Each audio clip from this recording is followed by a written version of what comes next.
United States go mysteriously unreported in leading American newspapers. Both Russia and the United States undertook major tests of their respective nuclear forces at the end of October 2017. Oddly, that was not sufficiently newsworthy and no coverage appeared in America's leading newspapers. It's particularly strange, and even ironic, because the steady drip of articles alleging every type of Russian conspiracy, from manipulation of social media to meetings with senior Trump administration officials to the supposed attempted penetration of voting systems, has been front-page news every day, playing no small part in accelerating the downward spiral in U.S.-Russia relations. One half expects a spate of new revelations detailing the current administration leader's unexplained fondness for borscht and pelmeni. All joking aside, a simple miscalculation in this most crucial bilateral strategic relationship could rather quickly destroy both nations and end life on Earth. As long as American media outlets do not cover these nuclear exercises, which are ominous developments, they seemingly can escape any culpability for bringing on a new Cold War, its catastrophic risks and the related consequences.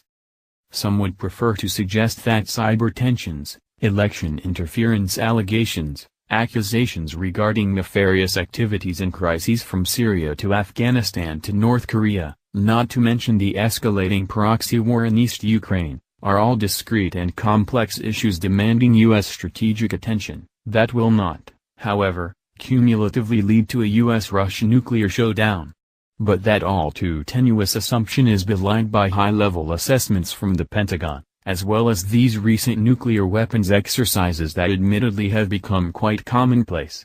Even if the actual chance of military conflict remains thankfully low, it is extremely disturbing, and wholly contrary to the national interest.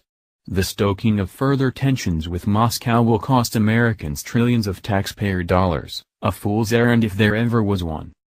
At one level, this is just a case of bad journalism, the failure to distinguish the titillating, for example the Steele dossier, from the truly important, for example nuclear force modernization and crisis doctrines.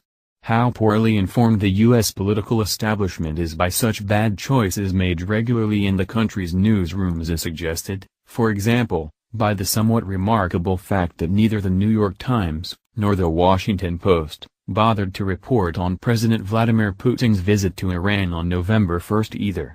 If Washington's so-called adversaries are coalescing against it, America, so it seems, will remain blissfully ignorant.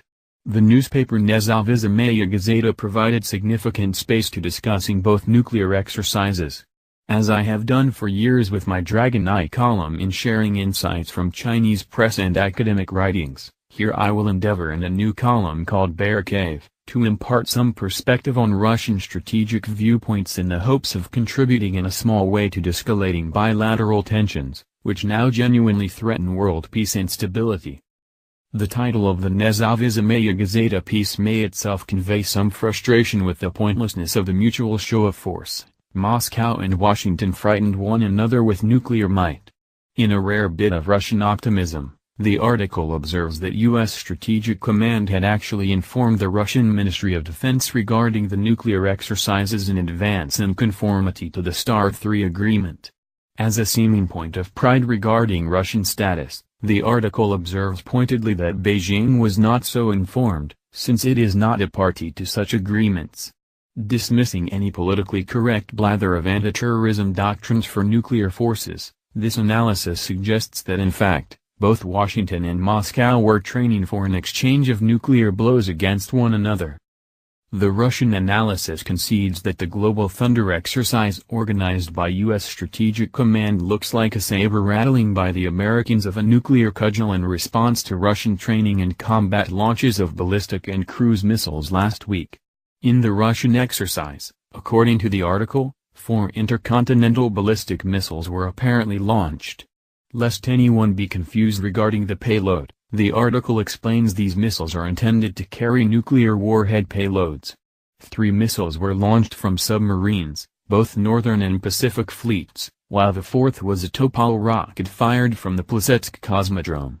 The exercise also involved a sortie of Russian bombers of several types, and so the entire nuclear triad of Russia was tested. This exercise was undertaken with the direct participation of the Supreme Commander of the Russian Armed Forces, President Vladimir Putin, according to the article, as if to underline that he is the only world leader who could likely reduce nearly the entire U.S. homeland to glowing rubble well inside of an hour. Happily, the article does mention some additional context for the recent U.S. nuclear tests, including the ongoing North Korea crisis, which the Nezavism Gazeta article states was provoked by Pyongyang. And yet the next sentence states quite unequivocally that Moscow is extremely nervous regarding the continuous buildup of U.S. forces in Northeast Asia.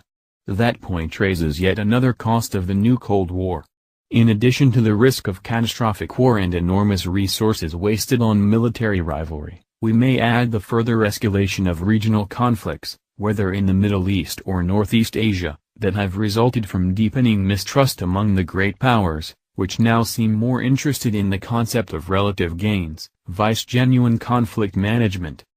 My first instructor in Russian politics, Professor Richard Pipes, told his charges some decades ago not to take seriously analyses of Russia written by people who have never been to Russia, nor speak a word of the Russian language. But one does not have to speak Russian to appreciate that the costs of the new Cold War will reach far in excess of trillions of dollars for Americans when expenses for additional nuclear and conventional systems are tallied together to meet the high-end challenge. This lamentable trend was actually noted among Russian experts as well. And while some Russian hawks are undoubtedly cheerful about such developments, as are some American hawks, the great majorities in both countries will suffer under such burdens. Instead of badly needed investments in infrastructure, healthcare, green energy and education, we, and Russians too, will have more nuclear, and conventional, weaponry. Hawks may continue their boisterous rejoicing, there will be no relaxation of grave international tensions anytime soon. The noxious fusion of neoconservative and neoliberal thinking in the Washington blob will continue to coalesce around the supposedly grave challenge to the liberal order. And the blob's grand Russian conspiracy, which is long on xenophobia, innuendo and spooky techno-bling, but appallingly short on evidence or historical context, will regrettably stifle any progressive policy agenda that seeks to put first America's domestic priorities. Lyle J. Goldstein is professor of strategy in the China Maritime Studies Institute, CMSI, at the United States Naval War College in Newport, Rhode Island. He can be reached at goldzaladun.edu.